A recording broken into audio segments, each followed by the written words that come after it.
Yeah, well, when we heard that this ban was coming into effect, we didn't know how it would look. Many people thought that it would be a situation where the app would no longer be available on the app stores and that you'd still be able to access TikTok, but that it would gradually degrade over time.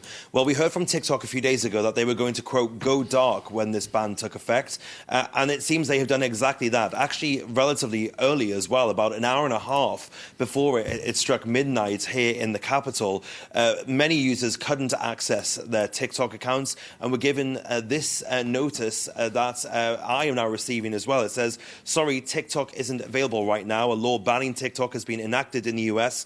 Unfortunately, that means you can't use TikTok for now. We are fortunate that President Trump has indicated he will work with us on a solution to reinstate TikTok once he takes office. Now, that means that Donald Trump does have an option of saving TikTok. Of course, he ran on that platform ever since September, but realistically, his options are somewhat limited. He can basically decide not to enact this law in a sense that he can tell his Justice Department not to penalize big tech companies like Apple and Google for staging the TikTok app on their app stores. But effectively, that can't be a long-term solution. At the moment, he says that he's most likely going to stay this decision for at least 90 days to give TikTok some time to figure out how to come up with an alternative. Of course, the law requires that TikTok be divested and be bought by an American company, but so far TikTok has been reticent to do so. I've never seen a statement quite like it from such a big tech company. Let's turn now, though, to Donald Trump's inauguration. What's his schedule looking like from now until then? Busy, in a short word.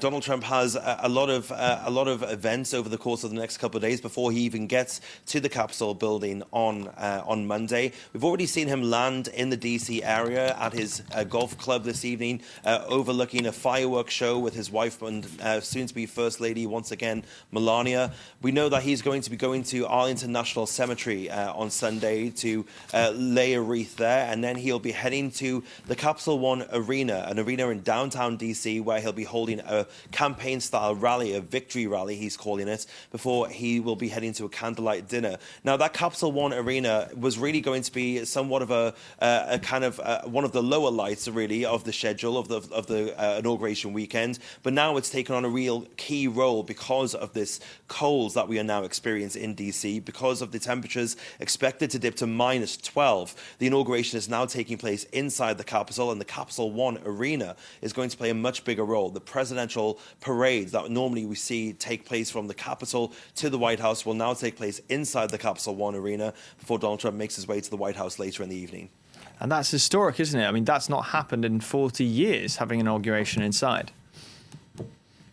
Yeah, the last time this happened was during the second administration of Ronald Reagan, his second term in 1985. But this is a historic cold that we're expecting here. With that wind chill, it is going to dip down to -12. We're also expecting some snow in the capital in the day before. So it's going to be treacherous conditions. And also it's leaving, the last-minute changes are leaving a lot of the security forces and the media alike scrambling to try to come up with this plan B, because now a lot of the original parade routes and a lot of the original sites that people will be covering or needed to be secured are now no longer in play, which means that everybody now is really reworking everything, including the Trump inaugural committee as well, who've had to try to re-credential all of the media and come up with places for their supporters to watch this event as well. They say that the event is going to be live streamed, and they are also setting up a watch party in that Capital One Arena and hoping that those thousands of people who came to the Capitol to watch that inauguration